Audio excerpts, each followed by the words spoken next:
Police news, पहिले खाकी मग बाकी. दक्ष पोलीस टाइम्स. दक्ष पोलीस न्यूज संस्थापक तथा माजी सरपंच विजूभाऊ टाटिया यांचं राज्य सरकार व पोलिसांबद्दल परखड मत. यावेळी मनोहर अहिरे यांनी दक्ष पोलीस न्यूजच्या माध्यमातून विजूभाऊ टाटिया यांच्यासोबत चर्चा करून मतं जाणून घेतली. नमस्कार. आज आपल्या दक्ष पोलीस न्यूजच्या चॅनल ऑफिसमध्ये आदरणीय विजूभाऊ टाटिया उपस्थित आहेत. आपण त्यांच्याशी बातचीत करूयात. नमस्कार, मी विजय टाटिया, दक्ष पोलीस टाइम, दक्ष पोलीस न्यूज संस्थापक तथा महाराष्ट्र विकास पत्रकार संघ संस्थापक, महासरपंच खलाने. आदरणीय विजूभाऊ टाटिया आज या ठिकाणी आलेले आहेत. मी त्यांचं दक्ष पोलीस न्यूजच्या वतीने हार्दिक स्वागत करतो आणि एक 5 मिनिटाच्या 10 मिनिटात आपण त्यांची फक्त गप्पा मारणार, कारण विषय तसा महत्त्वाचा आहे. टाटिया सर नमस्कार. नमस्कार. आज आपल्याशी गप्पा मारण्याचं औचित्य असं आहे की गेली 25 वर्षे आपण दक्ष पोलीस टाइमच्या माध्यमातून पोलिसांच्या अडीअडचणी बाबतीमध्ये, खरं तर हे अवघड प्रकरण आहे सगळं, कारण पोलिसांबद्दल समाजामध्ये चांगल्या भावना नसतात आणि अशा पोलिसांबद्दल आपण गेली 25 वर्ष सातत्याने लिखाण करत असतात. त्यांच्या कार्यकर्त्यांची दखल आपल्या वृत्तपत्रामध्ये घेतात. तर याच्या मागची नेमकी प्रेरणा काय आपली? मी गेली 25 वर्ष पेपर चालवत असताना मला ज्या समस्या जाणवल्या त्या मुळात सगळ्यात जास्त पोलिसांमध्ये जाणवल्या. उर्वरित जीवन हे फक्त पोलिसांसाठी जगायचं, पोलिसांसाठी ते वर्दीवर असले तरी नसले तरी पोलिसांसाठी कार्य करायचं.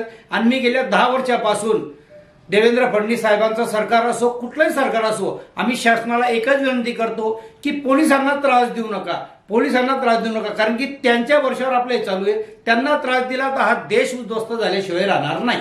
आपण गेल्या 2 मी मुद्द्यावरच येतो. गेल्या 2 अंकामध्ये आपल्या अतिशय सडेतोड, परखड आणि डोळ्यात अंजन घालणे, म्हणजे अगदी पोलीस आयुक्तालय कार्यालय असेल किंवा एकूण सामान्य पोलीस स्टेशनमधून देखील त्या अंकांचं खूप कौतुक झालं. अशा अंकामध्ये आपण पोलिसांच्या बदलीसाठी, नियुक्तीसाठी वेगवेगळ्या ठिकाणी राजकीय पुढाऱ्यांच्या बाजूने असेल किंवा इतर मार्गाने असेल जो भ्रष्टाचार होतो, चिरीमिरी घेण्यापासून अगदी आपण कोटीची आकडेवारी ते सादर केली. तर हे दारिष्ट्य आपण कसं दाखवलं? हे याच्यासाठी दाखवलं हे कोणी दाखवू शकत नाही. ज्यांच्यामुळे आपण मोठे झालेलो आहे, ज्यांच्या सहकार्यामुळे आपण मोठं झालेलो आहे, त्यांच्या दुःखाच्या वेदना आपल्याला माहिती पडल्या त्यांच्याकडनं की एखाद्या पियाला जर एखाद्या पोलीस स्टेशनला बसायचंय तर त्याचे रेट 15 लाखापासून तर 1 कोटीपर्यंत आवकप्रमाणे. हे पैसे कोण घेतं? ते पैसे आमदार, खासदार, पुढारी, मंत्री, जंत्री हे सर्व गृहमंत्रीपर्यंत पैसे जातात. याच्यात म्हणजे कोणता पक्षाचा प्रश्न नाही, सर्वच पक्ष पैसे घेतात. मुळात ही पद्धतच चुकीची आहे. जर ते पैसे देऊन जर बसतील तर तिथं करतील तरी काय? कसा कायदा समर्थतील आणि कसा सर्वसामान्य माणसांना न्याय देतील? म्हणून त्यांच्याकडनं घेतलेला पैसा पुढाऱ्यांनी तो सर्वात पहिले बंद केला पाहिजे. देशातले सर्वात मोठे नेते शरद पवार कधीही पोलिसांच्या विरुद्ध बोलले नाही. राज ठाकरे हे कधी पोलिसांच्या विरुद्ध बोलले नाही. मग त्यांना तरी काहीतरी कळालं असेल ना की पोलिसांच्या सोबत राहिल्यामुळे काय फायदा आहे. आपण पोलिसांच्या वेळेला जाणल्या पाहिजे. पोलीस हा फार दुःखात आहे. काही पोलीस सुखात असतील पण पायी दुःखात आहे. त्यांना मपोशेमध्ये, IPS मध्ये भांडण, त्या भांडणांचं त्यांचं मोठं नुकसान होतं. कर्तृत्ववान पोलिसांना लवकर पोस्टिंग मिळत नाही कारण की त्याच्याकडे पैसा नसतो. ही पद्धत कुठेतरी बंद झाली पाहिजे. त्यांना त्यांच्या पौष्टिका त्यांच्या मेरिट प्रमाणे मिळाल्या पाहिजे. त्यांना त्यांची घरादाराची त्यांची व्यवस्था केली पाहिजे. त्यांच्या पोरांच्या शिक्षणाची व्यवस्था केली पाहिजे. हा देश सुखी करणं हे फक्त पोलिसांच्या हातात आहे. जर तुम्ही त्यांना त्रास दिला हा देश गुन्हेगारीकडे जाईल आणि हा देश बदनाम होईल आणि हा महाराष्ट्र पूर्णपणे बदनाम होईल. माझी देवाभाऊंना हात जोडून विनंती, तुम्ही महिलांसाठी काम करतात, शेतकऱ्यांकरतासाठी काम करतात. आता तुम्हाला एक हात जोडून विनंती की तुम्ही फक्त पोलिसांसाठी काम करा आणि तुम्ही करणार. तुम्ही नॉन करप्ट स्वच्छ प्रतिमेचे एकमेव नेते आहात की ते तुम्ही करू शकता. एवढं जर तुम्ही पोलिसांसाठी केलं तर मला वाटतं तुम्ही पुढच्या 10 वर्षात पंतप्रधान झाल्याशिवाय राहणार नाही. काळ्या दगडावरची रेस आहे. अंकामध्ये ठळक चौकट छापली अगदी ती नजरेत भरते अशी की पोलीस अधीक्षक कार्यालय राजकीय पुढारी चालवतात. याचा अर्थ काय? सरळ अर्थ आहे. प्रत्येक आता कोणाला वाईट वाटत असेल तर वाटो. मी काय भ्रष्टाचार करते, मी काय कोणाला घाबरत नाही, मी काय कोणाकडनं पैसे मागत फिरत नाही. माझी भूमिका काही पोलिसांना पटली नाही पटली मला काही देणं येणं नाही. मी पोलिसांची सरळ बाजू मांडतो. मला काही पोलिसांकडनं पैसे घ्यायचे म्हणून पोलिसांची बाजू मांडत नाही. त्यांच्यावर चाललेला अन्याय. आता त्यांना जर एखाद्या पोलीस स्टेशनला बसायचंय, तिथल्या आमदाराला पैसे द्या, तिथल्या खासदाराला पैसे द्या, त्याला मंथली पाकिट द्या, त्यांना बदल्यासाठी पैसे द्या. ही काय पद्धत आहे? ते कायदा सुव्यवस्था चालवतील का तुम्हाला तिथं दिवसभर पैसे गोळा करतील तर तुम्हाला पैसे वाटतील? त्यांच्याकडनं पुढे पैसे मागणं बंद केलं पाहिजे. याच्यावर देवेंद्र फडणवीस लक्ष दिलं पाहिजे. आणि आताच आम्हाला कळालेली माहिती अशी की सन्माननीय देवेंद्र फडणवीस साहेबांनी म्हणजे देवाभाऊ, देवांचे देव, माणसातला देव यांनी शासनातर्फे कोर्टात ॲफिडेव्हिट दाखल केलं की पोलिसांच्या बदल्यांमध्ये, पोलिसांच्या कुठल्याही विषयामध्ये पुढाऱ्यांनी हस्तक्षेप करू नये किंवा त्यांच्या बदल्यांमध्ये किंवा त्यांच्या पोस्टिंगमध्ये हस्तक्षेप करू नये असं त्यांनी कोर्टापुढे ॲफिडेव्हिट दिल्यामुळे पोलिसांना पुढच्या काळात चांगले दिवस येतील अशी मी परमेश्वराकडे प्रार्थना करतो. धन्यवाद. टाटे सर, पोलिसांसाठी एक आमदार अशी आपण नेहमी मागणी करत असतात, ती नेमकी काय भूमिका आहे?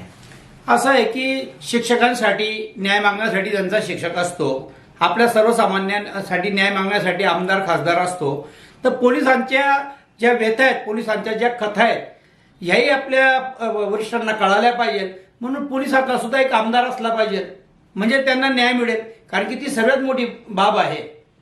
त्यांना जर न्याय मिळून द्यायचा असेल तर पोलिसातला जर आमदार असला तर ती व्यथा ते वरिष्ठांना सांगू शकतात आणि ती व्यथा देवेंद्र फडणवीस सोडायला सोपं जाईल, हे असं आपलं मत आहे. हे क्रांतिकारी अपेक्षा विजय भाऊंनी केलेली आहे. सर, एक आणखी म्हणजे नेहमी जाणवणारा प्रश्न आहे की आपला पसारा खूप मोठा आहे. गेली 25 वर्ष आताच्या काळामध्ये वृत्तपत्र चालवणं अतिशय अवघड काम आहे. आपण 25 वर्षापूर्वी ग्रामीण भागातनं पत्रकाराची सुरुवात केली. आज कमीत कमी किमान 5,000च्या वरती कुटुंब प्रतिनिधी संपूर्ण महाराष्ट्रामध्ये आपल्या दक्ष टाइमच्या माध्यमात आहेत. तर आणि जनतेला माहिती आहे, पोलिसांना माहिती आहे की आपण 1 रुपयाची कोणाकडनं कुठलीच मागणी करत नाही किंवा घेत सुद्धा नाही. आपण आपल्या प्रतिनिधींना सांगितलेलं आहे की एकही पोलिसांकडनं जर 1 रुपया जरी आणला तर माझ्याशी गाठ आहे. हा सगळा डोनर आपण म्हणजे आर्थिक जी बाजू आहे ती कशी आपण उभी करता? असं आहे की मी पूर्वी 150 रुपये महिन्याने काम करत होतो गॅरेजवर, बरोबर. खड्या पडत होतो उदना सुरतमध्ये. 10 पैशामध्ये चहा विकत होतो. चहावाला कसा मोठा होतो तुम्हाला माहिती आहे. मी काय तसा मोठा झालेलो नाहीये, पण मी स्ट्रगल केली, मेहनत केली, जमिनीमध्ये पैसे मिळवले, प्रॉपर्ट्यांमध्ये पैसे मिळवले, पेपरमध्ये जाहिरात रूपाने मला चांगल्या पद्धतीने पैसे मिळाले. त्याच्यात पोलीस, RTO, सार्वजनिक बांधकाम हे माझ्यासाठी देव होते. यांनी मला फार मोठं सहकार्य केलं आणि पोलीस हे माझ्यासाठी पूर्वीपासून तर आतापर्यंत आता देवच राहिलेले आहेत. तर मी अशा पद्धती पैसा माझ्याकडे माझ्या वडिलोपार्जित फक्त 7 एकर जमीन होती.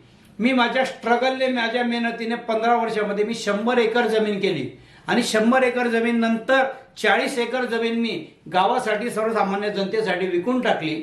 आणि आता अजून 10 एकर जमीन जरी पोलिसांसाठी विकायची गरज पडली तर पोलिसांना जिथं अडचण असेल त्यांच्यासाठी सदैव उभं राहील. माझं पोलीस बांधवांना आव्हान आहे की तुमच्या पोलीस स्टेशनला काही अडचण असेल, इन्व्हर्टर लागो, बॅटरी लागो, CCTV कॅमेरा लागो, मला तुम्ही सांगा, मी तुमच्यासाठी सदैव. काल माझं मत आहे, मी सडेतोड पक्ष मानणारा मत आहे आणि माझं पोलिसांचं ब्रीद वाक्य आहे, पहिले खाकी मग बाकी. पोलिसांची मित्रांनो तुम्ही बाजू घेतली, पोलिसांची व्यथा मांडली तरच तुम्ही साथी राहाल, अन्यथा तुम्हाला सुख मिळणं अशक्य आहे. मित्र अतिशय परखडपणे आपल्या स्वभावाप्रमाणे विजय भाऊ टाटे आपल्या समोर व्यक्त झालेले आहेत.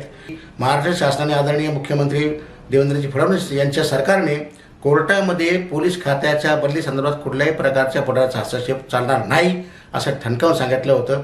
त्याच्यामुळे ते व्यक्त करण्यासाठी आज आपण इथे बोललो. भविष्यात आपण आणखी वेगळ्या शब्दांना बोलू. धन्यवाद. दक्ष पोलीस न्यूजसाठी मनोहर राहिले. थँक्यू.